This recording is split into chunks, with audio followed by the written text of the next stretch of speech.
Theological Seminary, please speak to us about the importance of providing support for the Zoom.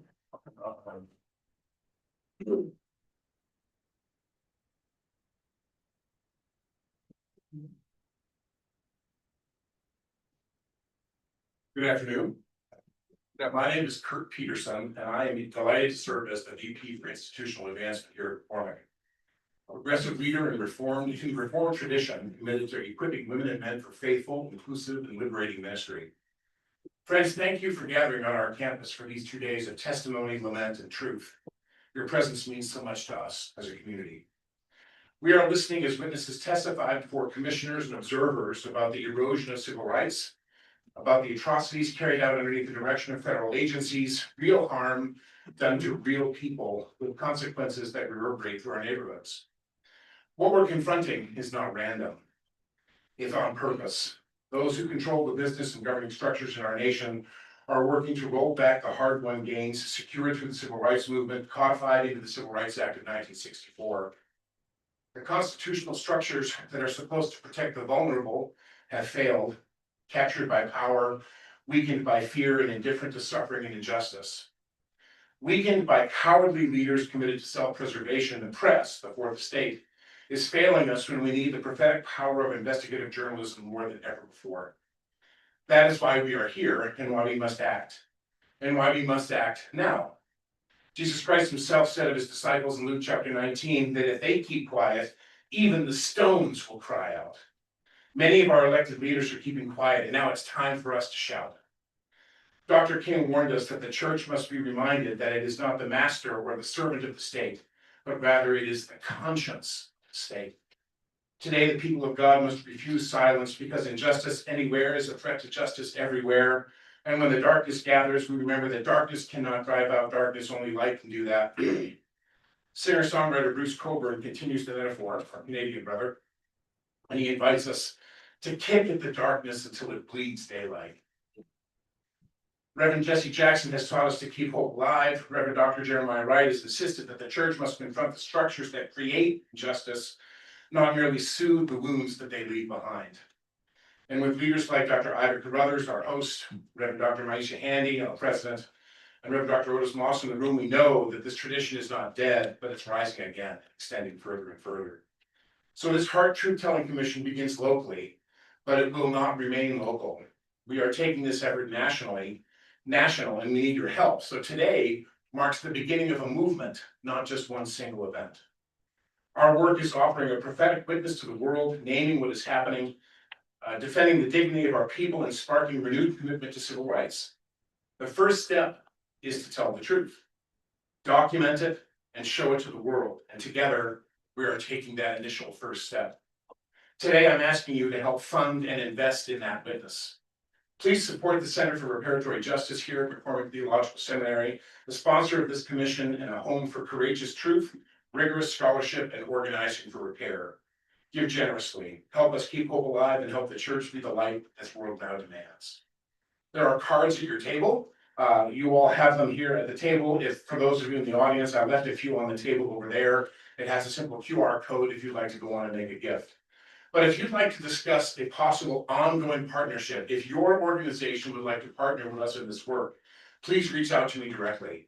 I've got business cards to leave with you. My email is very simple, kpeterson@mccormick.edu. It's the ON, the Swedish one, not the Norwegian. I'll be around throughout the week for conversation and reflection. Thank you for considering the partnership that can lead to real change. Thank you. Thank you very much. As you know, this is day one of the 2-day hearing for the HART Truth-Telling Commission. Testimonies this morning have been very, very powerful. We look forward to what is before us this afternoon. The mayor, Mayor Brandon Johnson, is delayed in City Council, but we're very fortunate that in the meantime, we will hear from testimony from Dr. Obai Hartman. He is the CEO of Manifest Wellness, Vice President of the Midwestern Underground Railroad Network. Awesome, thank you very much. If you will come to the podium. And if we can get a name card change over there. Thank you. Thank you so much for being here.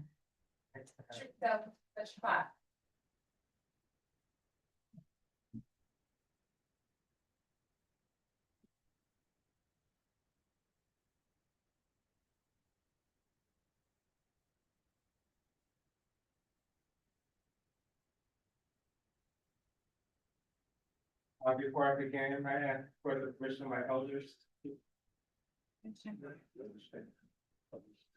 Yeah.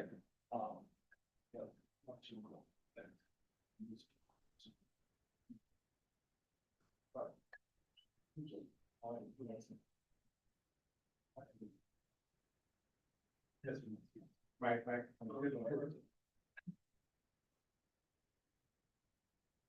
Good afternoon, distinguished guests, and thank you for the invitation and the opportunity to speak about the impact of the militarization, the moment we're in, on the trauma that our community is experiencing. Everyone has an intuitive feel that something is wrong and that our people and our children are being impacted by that. But I wanted to share today that there's documented evidence of the traumatic impact of the raids, of the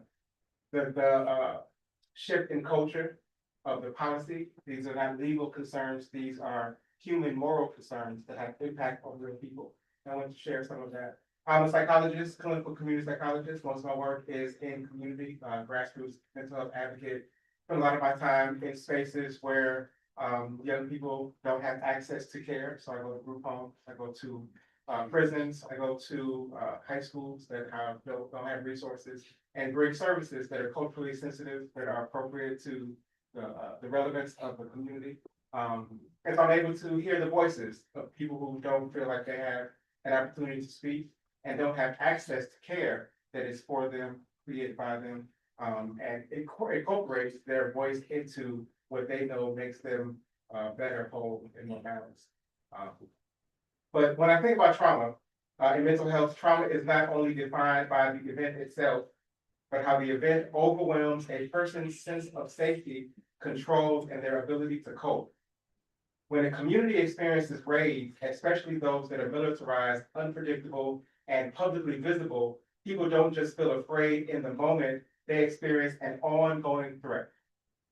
This matters because the nervous system cannot heal from danger it believes is still present. Trauma becomes chronic when the environment keeps signaling that you are not safe. In every moment, when you scroll, when you see the news, there's a new reminder that the danger is imminent, it's looming, unpredictable, and that we don't have the power to stop it. Then that creates a level of hypervigilance that has long-term impact on our mind, bodies, and our spirits. A University of Michigan public health write-up summarized the research on raids, noting that immigration raids can be highly traumatic, and some people exposed may meet criteria consistent with PTSD symptoms, post-traumatic stress disorder symptoms. And broader mental health reporting from the American Psychological Association describes how fear of detention and deportation is linked to depression, anxiety, chronic stress, anger, and somatic symptoms, particularly when fear becomes constant. At the individual level, immigration enforcement exposure is linked with anxiety and panic symptoms that include hypervigilance, constant hopelessness, social withdrawal, depressive symptoms that include isolation, traumatic symptoms that include intrusive memories, sleep disturbance, irritability, and startle responses, and somatic symptoms that include headaches, stomach problems, chest tightness, because trauma, as we know, lives in the body. One peer-reviewed study of US citizens found that simply personally knowing someone who is detained or deported was associated with significantly higher odds of anxiety, depression, and serious psychological distress, especially when it was a family member. It shows that harm does not stop at the person targeted, that trauma radiates across social networks.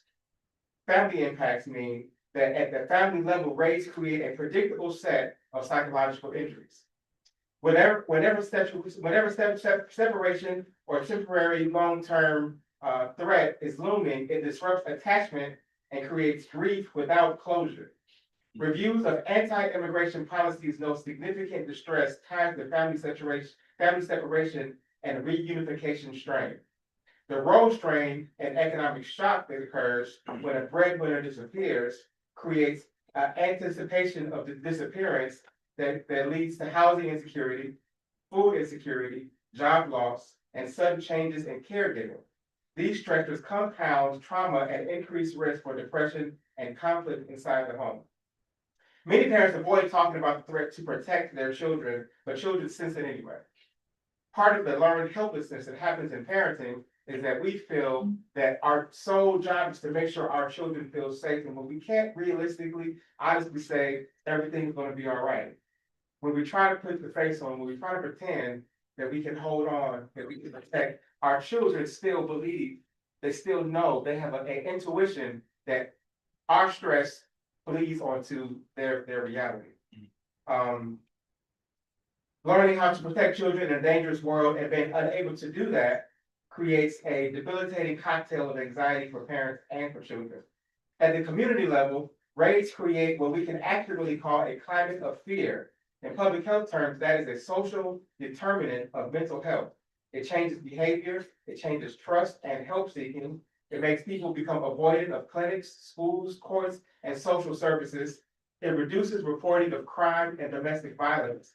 It decreases community participation and civic engagement, and it increases isolation, suspicion, and tension between neighbors. Scholars have described racialized immigration policy as a chronic stressor that contributes to wear and tear on the body and the mind, which is linked to poor mental health and physical health over time.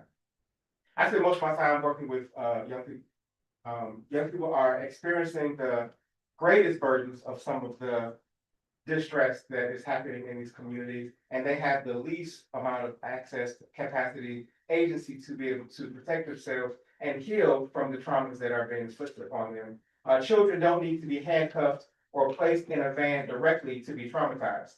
If they believe a parent may disappear, the nervous system can shift into persistent flight, fight, or freeze response, releasing adrenaline, cortisol, other neurotoxins that can come into the body that is designed in moments to protect, to alert, to make them be able to respond to trauma. But if that trauma never goes away, then that response never goes away in the body.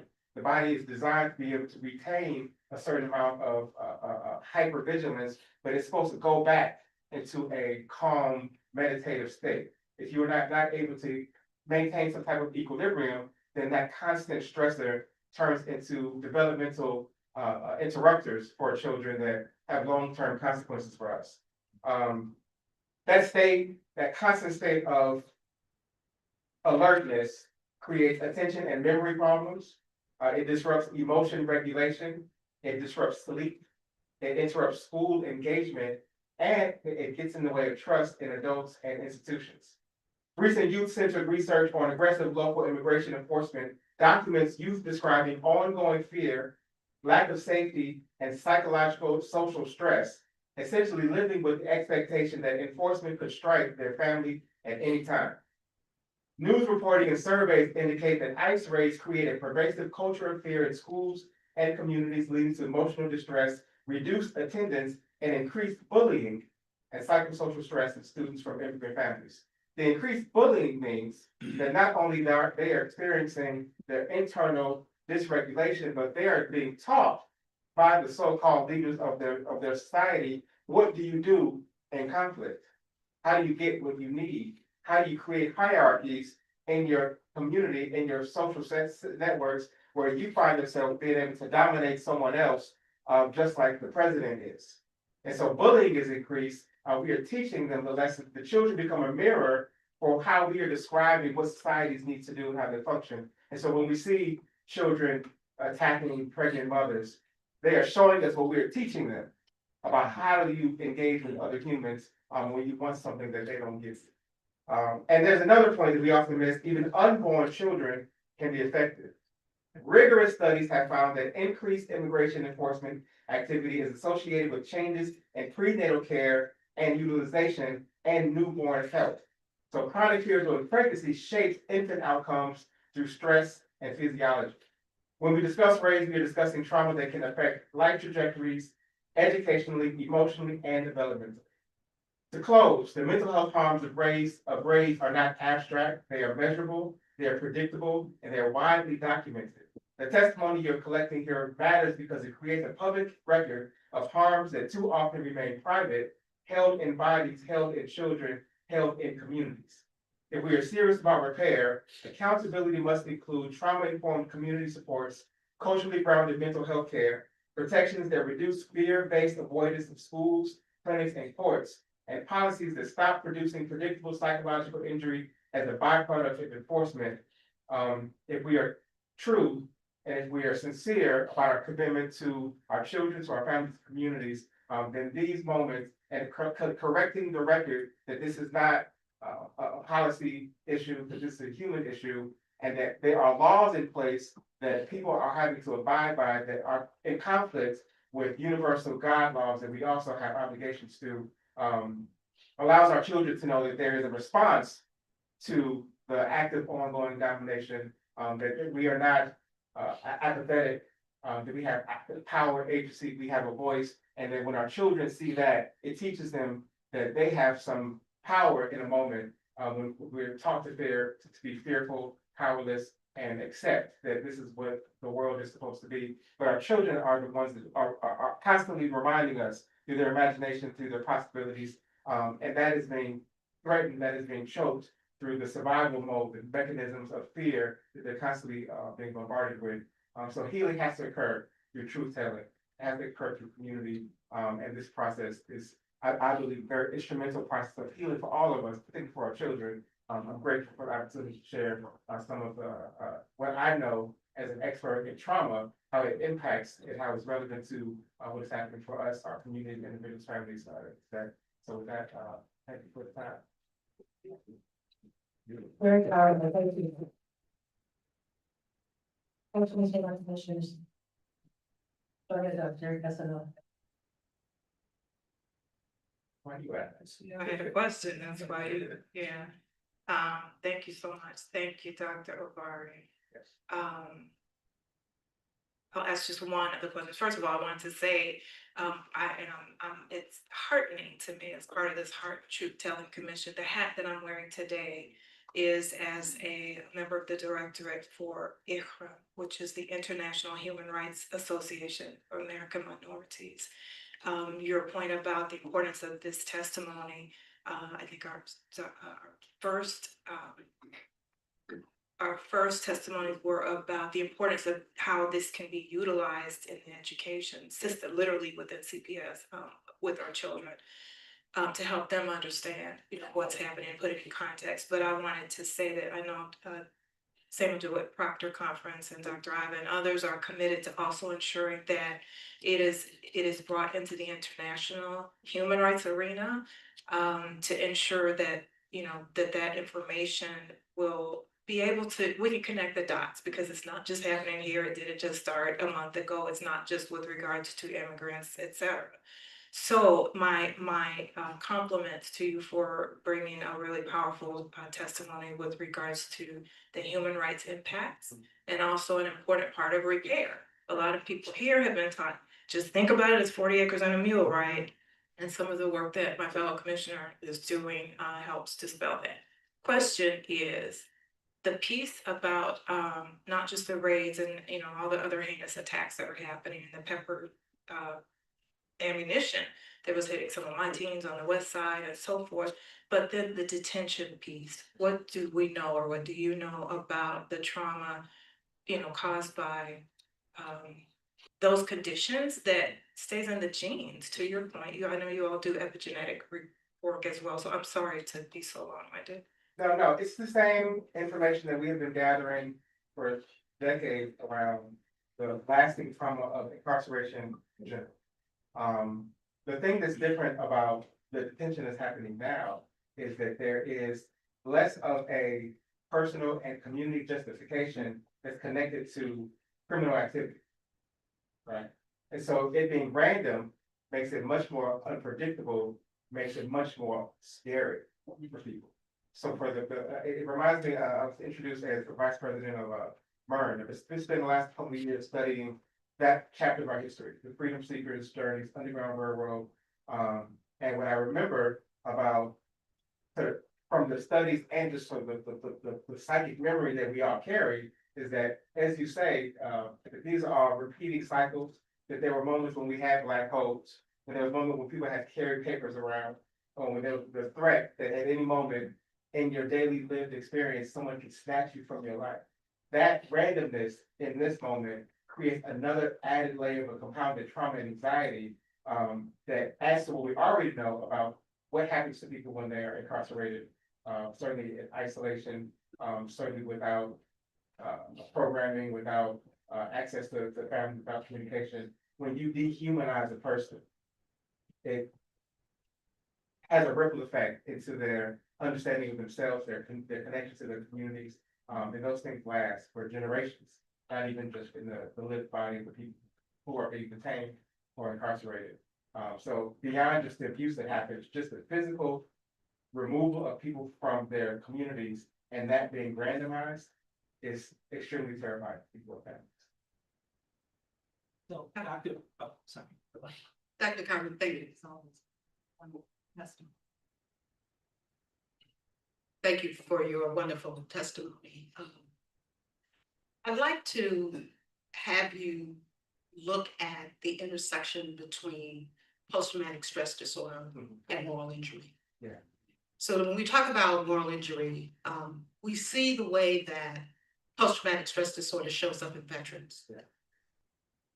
What we also see is moral injury, which is very, very different to address. Yeah. We're looking at it from a community lens. How is that being manifested in the young people that you see? And then what can be the recommendations that you would have to address the moral injury that they may be carrying? Yeah, great question. I'm probably just a generation away from the complicated conversation we're having with our children about how to respond to authority. I was raised with, the friendly policeman idea in my mind. I was raised to go to school and do what you were told to do. Be obedient, respond to who was ever in charge. It could be a teacher, it could be a police officer. There was a assumed morality that the adults in my world had my best interest in mind. It was assumed that I could trust that the adults in my community were caring for me and creating structures, institutions, processes that were healing and were edifying for me. That conversation is much more complicated right now. And so part of what we're trying to do in community is to figure out what kind of language we could use to describe morality and ethics with our children in a world when they are seeing so many different versions of how to be a human. They're exposed to our children, they're 10 and 13. And sometimes I peek in their world and I see what they're seeing on TikTok, I see what YouTube they're watching, and they're being guided to think about what is right and what is wrong.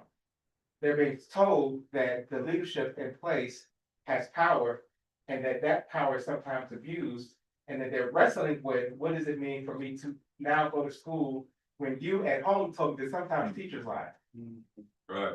Right. What do I do now if I'm approached by a police officer when you were just at a protest saying F ICE? Like, how do I merge these two conflicting ideas around morality when I want to be safe in the world, but you're also telling me that world is full of danger? That the people in charge, the people literally in charge, are trying to hurt me. And so I had children that used to want to be presidents that don't know.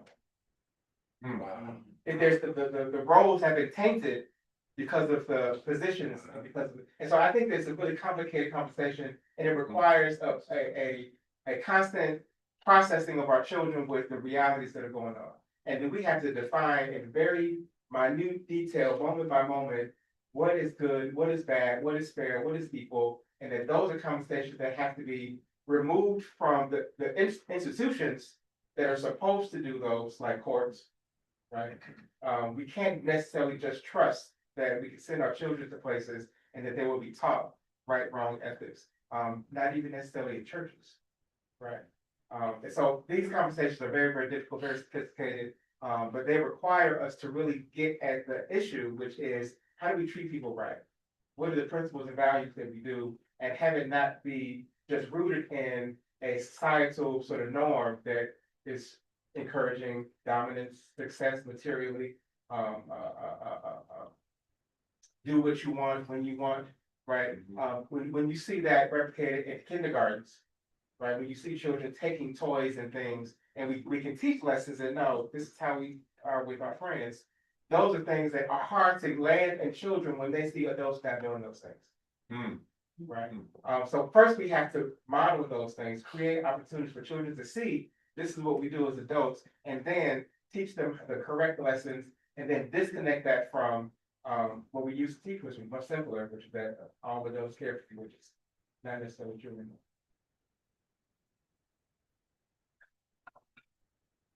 Doctor, thank you so much for your testimony. I appreciate everything that you're saying. And as I think about the younger generation now, just about 6 years ago, we entered into a global pandemic. So a 5-year-old then would be 11, 6, 12, 7, 13. I am struggling with the idea that our younger generation, especially in that age category, have a double whammy on them. Yeah. They have struggled through the pandemic and the isolation and the change in society that occurred, new rules for everything, having to then return to a sort of different social dynamic. And now, just a couple of years after, getting adjusted, readjusted, we've got the whole world turned upside down now due to our government.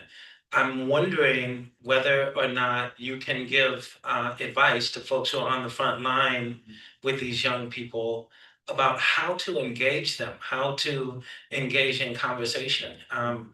My 3 youngest children went through that entire process, but my youngest is 16. So I see social dynamics that are very different in her than prior to the pandemic. And now we're adding on to the fact that the United States is struggling so much against the weaponization of so many different things.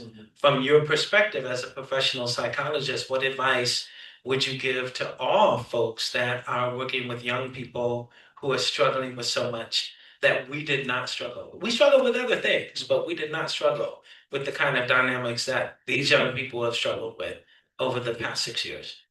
And what you're saying is absolutely right on, and we're going to continue to see, unfortunately, worse outcomes of those struggles through addiction.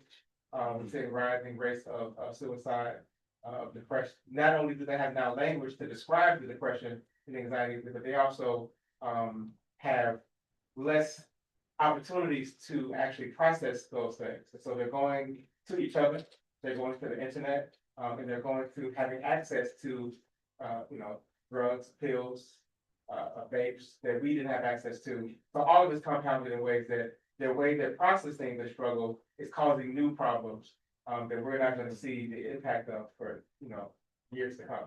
So it's really, really difficult and a treacherous moment. What you're describing as a level of isolation that I believe the beginning of the answer to the question is to interrupt that isolation and to what you say, working with our children, we have to do that much more aggressively and intentionally than ever before. That means spending time with them. That means listening carefully to them. The way that when I was a child, there was much more of the mentoring relationship was much more like didactic. People telling me what to do, how to do it. That doesn't work anymore. We have to listen very, very carefully to our children. We have to give them space to express in their own language, using their own terms, what their reality is, because it is very different. They are exposed to a lot more information than we have ever. This is an experiment in humanity. We've never had young people have so much access to so much information. An information age devoid of wisdom that we have, and a disconnection from us being able to sit with them and just be for a moment. Not to fix them, not to change them, not to redirect them, but just to sit and be with them for a while.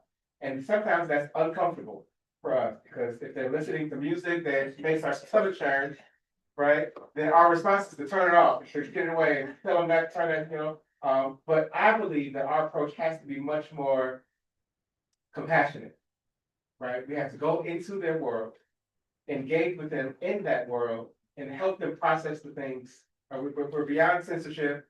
Right now, I just lost a fight in my house with headphones. I lost that. Fight real hard. Right now, corporations have direct access to my son's brain. They put beats right in it. I have to take them off and listen to what he's listening to, and then we have to talk about it. I can't say that's stupid, turn it off, because he's gonna listen to it somewhere else. Right. And then his friends are gonna talk about it, right? We have to engage in their worlds, go where they at, and watch TikTok with them. You have to watch YouTube with them, listen to the music they're listening to, and then just lean in curiously. What's that make you do? How does that make you feel? Where do you think that came from? Who do you think might be in charge of giving that information to you? There might be a potential agenda behind that. Is someone feeding you information that might be benefiting from your harm? Right? Maybe, maybe not, right? But we can ask those gentle questions through compassion, through relationship, and not through the dictator style that, you know what I'm saying, that we used to do. I think it needs constant engagement, constant. We have to be constantly present. We have to be with them over and over again, even when it's uncomfortable, even when they're doing the same things that we might not have done, but to be able to understand and to help them change, it has to be through relationship, not through domination. And do you have to make TikToks with them? I say make them, but good man, I just feel silly for a moment, right? Oh, But man. they were real. They will cringe in the moment, but love it. Right. Okay. I had a quick question. Dr. Lee Butler, formerly was on the staff doing community renewals. That's my organization, with the Chicago Theological Seminary, spoke about the term PTSD and the need to antagonize the term so that it's flipped and used for accountability and visibility. And so he challenged us to think of PTSD as protracted trauma versus post-traumatic, so that we're constantly holding up a mirror and a frame of the suffering and also accountability.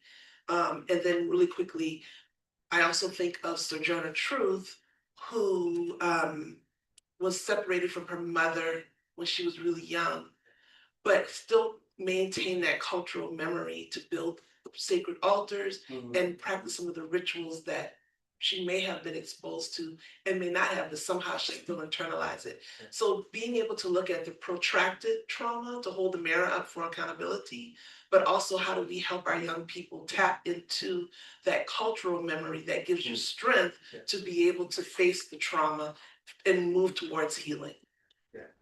That's absolutely right on. The language that we use in sort of mainstream psychology is also connected to institutions that are benefiting from the hierarchies that we're trying to heal. America can't heal harms that it created. And so that means the American Psychological Association cannot hold the same level of expertise that we in community spaces, a lot of my work is guided by study of culture, redefining what the healing practices means. I got a PhD in white psychology, Freud, Skinner, Watson. I got I read a bunch of old white men, and then had to come to South and West Side to do work. And a lot of it was incongruent with what people needed. And so what you're describing is an expanded view of even not just the post-traumatic stress, but also the generational trauma. And then part of how we have created the level of chaos that we experienced meant that Sojourner Truth was disconnected from her family, but her family was disconnected from the rituals that to heal has to be put those things back in place in the healing context. And so in my work, that looks like African drum circles. That looks like we teaching young people to create altars. These are things that I did not learn in school. These are things that I learned from, sitting in my mind, these are things I sat in community and traveling that helps us put back together the pieces of our memory, particularly in a moment now where there's an adversary, an administration that is clearly attacking memory.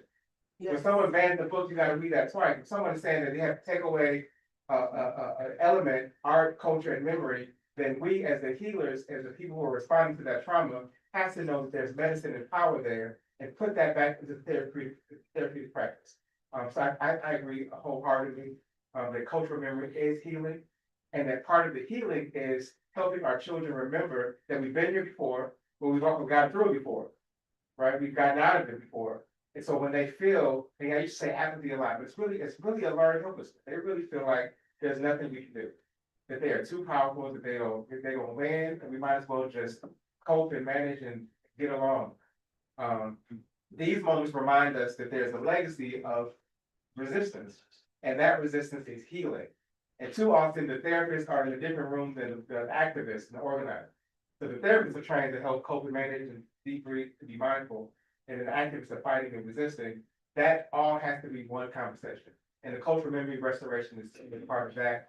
Has to certainly be a part of the reparations conversation. And when we're talking repair, it's deep generational repair.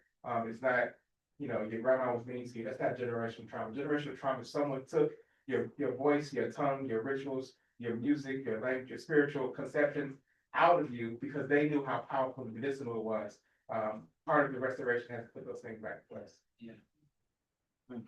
Thank you for all this insight. So tell me this, how do we take what you know and others like integrate that within faith institutions and within the academy? The academy is over here, Yeah. faith is over there, Mhm. you're in the middle. Yeah. And we're not connecting. We don't even know what you're talking about. Yeah. I mean, we do it, we don't. No, I think that's right on. The young people I talk to are not going to church. They're not They're not. interested in church. And it leaves a really dangerous hole in their grieving. They are surrounded by death, but have no framework to process the life and death cycles. So I think that the integration is really finding in their world what they're struggling with, and then knowing that we have solutions, answers, at least responses to that we might not have to use the same language for, but we have to go into I have a series of workshops called "Oh My Dead Homies." Right? I hear young people say "Oh My Dead Homie" all the time, and they put on their grieved loved ones retaliation. But through conversations about grieving, I can introduce ancient indigenous concepts of ancestors and help them think about life and death cycles through something that they are struggling with, but they don't have language for. And that means an interfaith conversation that is not religious, I'm not trying to recruit it. I'm trying to say, I know you're struggling. Here are some tools to help you process that. And it makes it much more relevant to them if you go again into them, through their world, solving problems and not trying to bring them to us and tell them we figured it out. And I'm I get it. We don't get it because we don't have what you have. So I'm saying, how do you get what you're saying to a larger body of not just faith leaders, but community people don't know it either.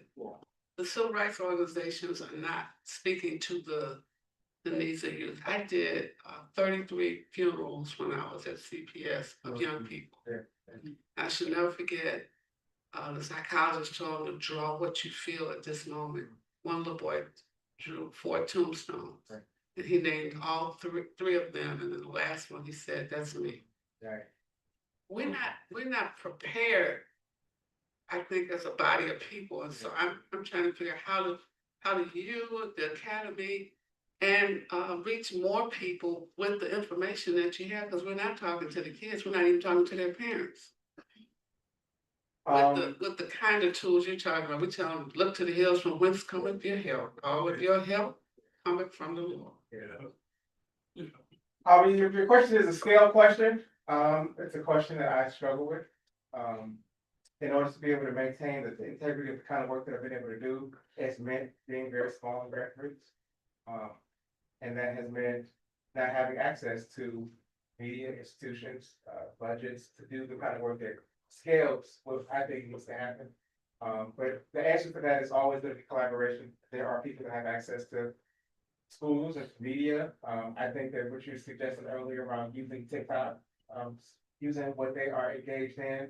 I mean, it's not just as easy as putting medicine on Facebook. Like, it has to be relevant. It has to be partnering with who they are listening to, artists and influencers. There's somebody that has their ear. We have to get their ear, and we have to mold, train, build relationships with them. I think that's how we scale. That's how we get things out. We're long from, as a therapist, waiting for someone to come into my office. Right? I have to go to them, go where they are. I have to create programming that's meaningful to them. That means collaborating with coaches. It means going to the barbershops, beauty shops. That means going to prison. I have to go where people are, and then bring this to them. But we need more tools, resources, financial and otherwise, to be able to collaborate with people to make those things happen in larger ways. But it's something that's not easy to do because this adversary is connected to make sure that this does not get out. So we have to also be compassionate with ourselves to know that like the reason we in this position is not because we're not working hard enough. It's because someone is trying to stop all of this from happening, and they got momentum, and they got resources, and they're activating them, particularly now in a way that's very bold and very clear. Reverend Musk.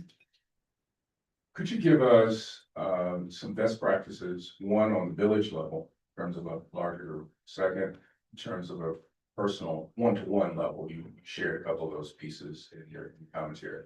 Second thing, could you give us any pieces of research in reference to trauma and digital devices? Yes. Best practices, in this moment, I do think that it is important to be as creative in our interventions as possible. And so that means, if you have a mental health intervention and you're talking depression, even if it's suicide and addiction, and the process is depressing, then people won't come to it and they won't come back to it. So part of what we need to make sure we're doing is when we're collaborating, think about faith institutions and academic institutions, is make sure we have artists and young people at the table to design what the intervention needs to be. So the best practices also needs to include the voices of those people who we're trying to serve and asking them what they need and what they enjoy to do. Because if you put medicine into the thing that they enjoy to do, then they're healing while they're writing and while they're performing and while they're doing theater and while they're creating art. So it feels fun, it feels engaging. And while it's happening, they're building relationships, they're gaining tools, they're getting access to the creativity that allows for not just the constricting of the ideas, but also it taps into an alignment where they get to bring out the thing that their gifts are, their superpowers are. So that like instructional, that the whole idea that we figure this out and I'm going to come in and deliver medicine to you has not worked. And so for me, best practices about art, culture, collaboration, including youth voice, make sure that the community is involved in intervention, and reducing some of the hierarchical power that I think that we've relied on through capitalism, where I have to sell a PhD, but the truth is my expertise is really in my personal experiences, and that everyone has those, right? We need to rely on elder storytelling. We need to rely on people's lived experiences and not on the licenses and the process of academicians, because some of those things get us further away from the healing than what people naturally have. So it's really just about bringing people back to themselves, reminding them of what we're capable of, creating a quiet enough space for them to remember what they know, and just reinforcing that space through prioritizing and making that fun, engaging, cultural, artistic. For me, that's the community best practice to come to mind first. And individually, it's really just, it's very similarly coming in and being honest, meeting people where they are, building relationships. I was taught to be distant with my clients. Thinking about them as clients is different than thinking about me engaging with people and us being on journeys to try to figure things out together and try to heal each other as we connect and collaborate and tap into something wiser than anything else that I could ever bring through a book that I've read. So those are the best practices that come to mind for me, community and individually. It's really reshifting how we think about what therapy looks like, what healing looks like, and leaning on things different than the academy has the expertise to be provide. And there's lots of data. I don't say resource on top, but there's certainly documentation that the amount of time our children are spending on screens is hurting them psychologically. That is well documented. The people who produce the technology know that, but the capital drive overrides, and our lack of organizing in community and creating alternative things for our children to be doing leaves them without options. But no, the screens are bad. The screens they're really just in all the ways are bad for our children. I agree with you, Rebecca Chamberlain. So I know you are, I'm not on. All right, so I know you are in a number of movement spaces. Yeah. Can you share what you are seeing as it relates to organizers and activists on the ground in this moment. Whether it be young or older, organizers and activists, what's happening on the ground? What I'm saying that I'm most concerned about, I'm encouraged about lots of things. So people are funding and they're organizing. What I see from my view of it that's getting in the way of more productive and effective organizing is, it's a very age-old divide and conquer. I see in all the communities that I've worked with, people finding what I would consider to be nitpicky ways to get in the way of collaboration, and find these sort of common unifying points that we can move on. And instead of getting distracted by whatever the language is that creates the factions. And as long as we are fighting each other, and as long as we can't find some type of sort of common ground to end this moment, I see a lot of fights being what I consider to be post-war considerations. Like when we get to a certain level, then we can, deal with the, what we call it, ADOS, we call it, Pan-African. There's certain particular things that people are getting caught up on. That I don't think we have the luxury of getting caught up on. And I think those things are just driving wedges between organizations. And then we find ourselves competing for resources, trying to get, send grants. And so that divide and conquer strategy is playing itself out like it always has. So I think that is at the meat of what is holding a lot of the momentum back. But it's things that, we've seen over and over. I think we've seen it so consistently, so long. I got, people here that have been here for much longer than me, that it seems like we should have figured that part out by now, and we haven't. So we still get caught up in the same, in my view, there's the same divide and conquer, the same word, the same faction, same silo, same kind of stuff that gets in our own way. Reverend Brown? Thank you, Dr. Cartman. Really appreciate all of the information and wisdom you're sharing. I have a specific question. I'm a pastor. I also direct a program that involves immigrant families. Okay. And I have 2 families currently living in my church. And what's been really difficult is the issue of school. Yeah.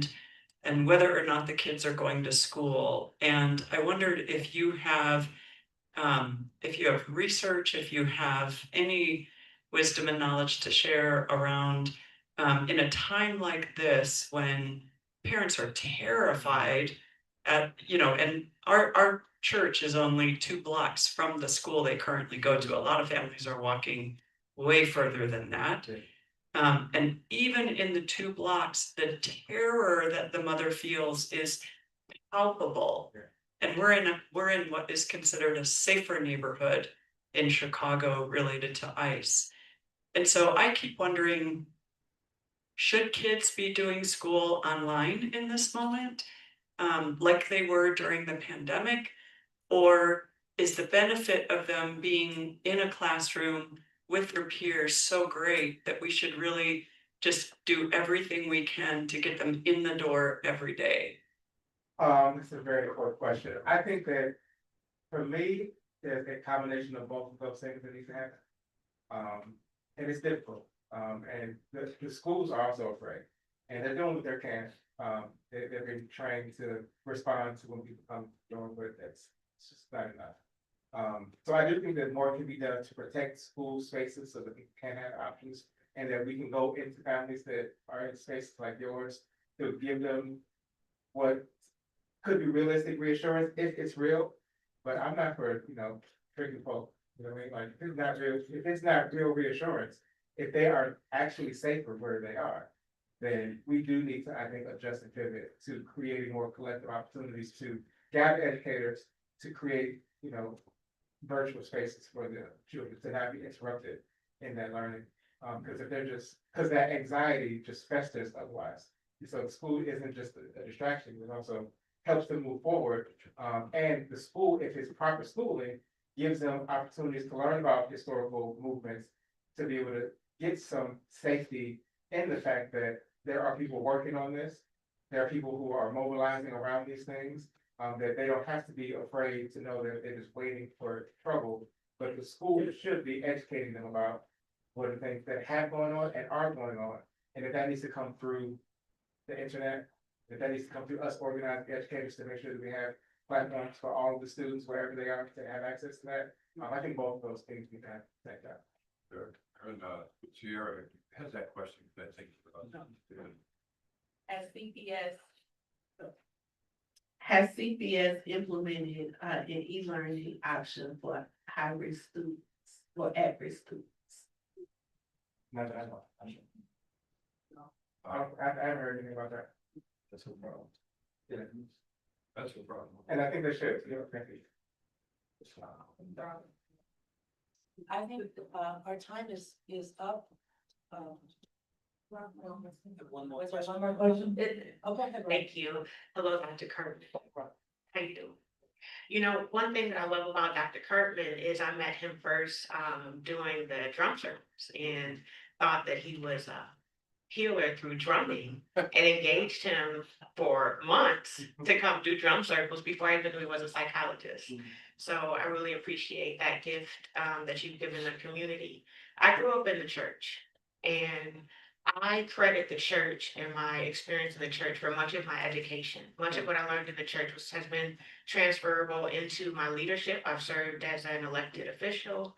I now lead First Repair, and much of my learning about civic engagement and public speaking and relationships and all of that humanity was established and rooted in the church. Now in my work in reparations, I have learned how important healing is, especially even how I prescribe reparations, how I engage with the conflict that we have. And I have found that there is a disconnect between the church and the way that healing, I think, has been most valuable to our people. And I'm wondering if you have seen that. I have been recently went to West Africa for ancestor veneration. For me, was very healing. The church has, in some cases, very strong opinions against it. You know, I have been in healing spaces where I said I was going to go for a sound bath and was told by a sister, Jesus has got to be enough. Like, you're going to go to that sound bath.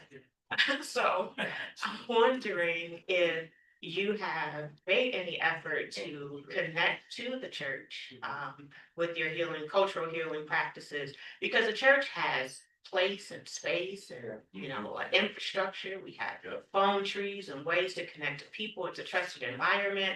And I think our power is when we connect our cultural practices and healing, like you give to the church in a way that is safe and understood and united.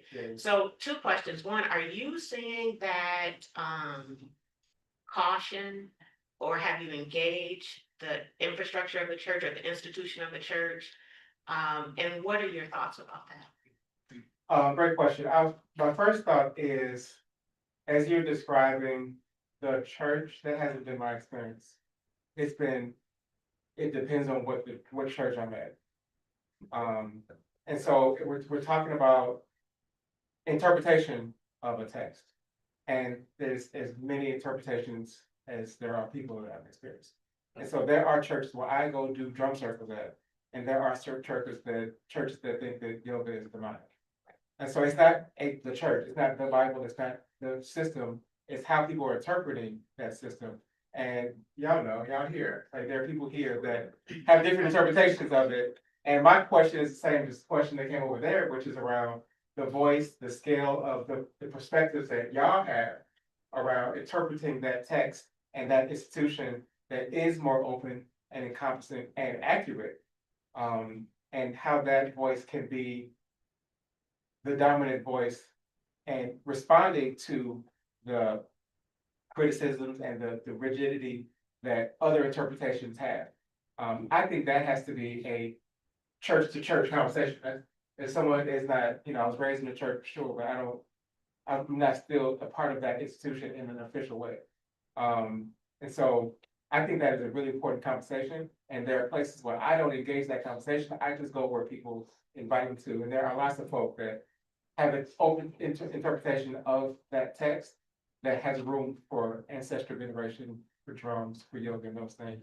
So I spend my time in those places, and I think that there needs to be conversations within other church leaders' interpretations too, help wrestle with that rigidity to help them see that what they're holding on to is hurting us in larger ways. So I think that's the disconnect, is that they're holding on to an interpretation that they are not seeing as psychological, emotional, spiritual impact on our children. And I can help with that, to say that you keeping, I'm saying that mindset hurts our children. I can document that. And if that's helpful in that conversation, I'm, certainly can help with that, but I haven't engaged. I don't try to change folks' minds, right? But I do experience the resistance, and I usually just go somewhere else. Thank you.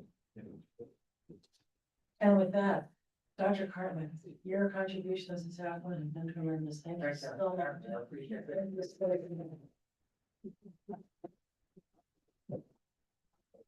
We will take a 5-minute break, 10-minute break, and then we can. Oh, I'm sorry, Dr. Snowball Willis, do you want to say something? Sorry, I'll just speak loudly. Before you leave, Sorry. Before you leave, if you don't mind, would you just speak really briefly into the record about something you glossed over when you talked about yoga? Your testimony, and yes, thank you, so powerful and so helpful for the additional, documentation and so forth that we need. But I wanted to ask you, because many things you spoke about the embodied effect of trauma. And so yoga, you have recommendations for incorporating embodied work to heal as well, is what I'm asking. And I think we have to be strategic. If I have to use a different language, I'll use different language. But the science points to that our nervous system needs to have time to regulate. And that there are breathing exercises that help with the removing of tension mentally, physically, emotionally from our body. It requires, if it's like as we stretch it, we call it just reducing tension from the body. And if there's certain poses that people are afraid of, right, then we can find other ways to do that. But that basic element is a scientific fact that your body holds stress and tensions and then needs breath and movement to release that. And so I can avoid the yoga debate, right, just by saying that, we know that bodies need to move. We know the bodies need to release, and the breath is part of it. And if I have to use language to help people have access to that, then I'm fine doing that pivot. The debate isn't useful to anybody. But yes, stress gets trapped in bodies. It goes from the brain into the body, into blood, it turns into strokes and hypertension, all those things are connected. There's a mind, body, spirit connection that's very well documented. And that there's tools that we've known for generations that help to mitigate, to relieve, to release. And that the more we tap into those things and not just focus on making new decisions or having it just be policy or brain and have that be body and spirit, I think the further along we could go. Thank you.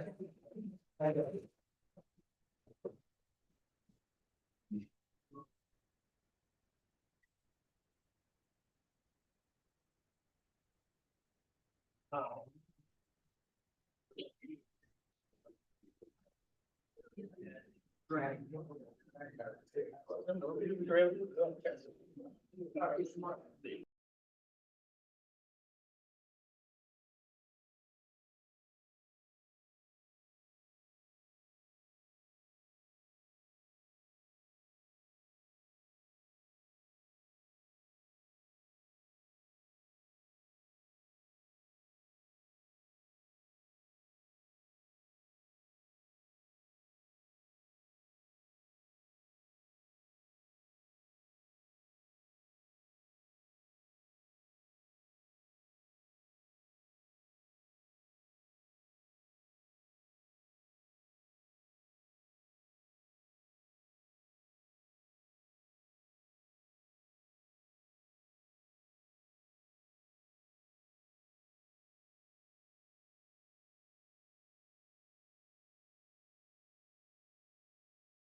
However, tomorrow we're gonna have a representative not only from the mayor's office, the governor's office, the gentleman who was from ACLU that was gonna speak today will speak tomorrow. And we have also, the gentleman who was retired head of the Illinois National Guard. And then everybody else that we have assigned. So tomorrow is gonna be very packed, very, very fruitful, and we will start at 9 o'clock. So thank you all, and we'll see you tomorrow. Right here.